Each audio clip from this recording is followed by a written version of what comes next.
When working in real life, not every change you make to a database is saved automatically. You have to say you wish that to happen.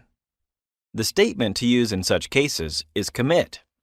It works only for changes made with the help of the insert, delete, or update clauses. Commit will save the changes you've made permanently on the database and will let other users have access to the modified version of the database.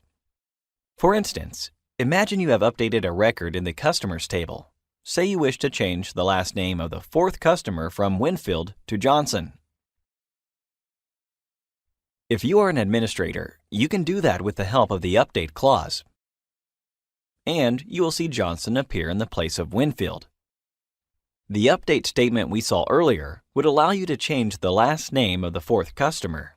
However, your work isn't done just yet. The rest of the users working with the database system cannot see you have made any changes. To complete the entire process, you must add a commit statement at the end of the update block. Only then will the updated information be available to all users.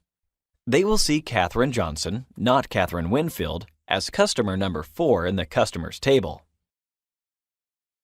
Committed states can accrue.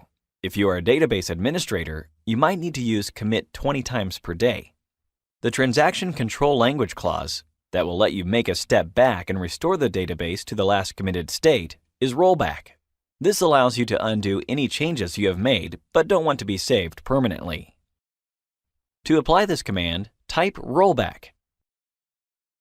Be careful when using this statement because it will revert to the last committed state, and all the changes made in the meantime will be removed. There can be multiple statements executed, and they will all be undone. To recap, commit saves the transaction in the database. Once issued, the changes are saved permanently, and they cannot be undone. Rollback allows you to take a step back, and the last change or changes you've made will not count. Rollback reverts to the last non-committed state. If you wonder why we went through the syntax in relative detail, you can think of the following explanation. The DDL, DML, DCL, and TCL statements are 4 separate parts of the SQL syntax that represent what the language can be used for: creation and manipulation of data, assignment and removal of permissions to use this data, and saving and restoring changes to a database. These lectures served well to give you a good overall technical idea of why SQL is used widely across companies and institutions around the world.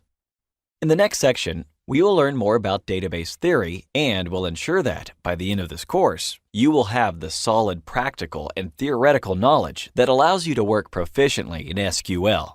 Thanks for watching.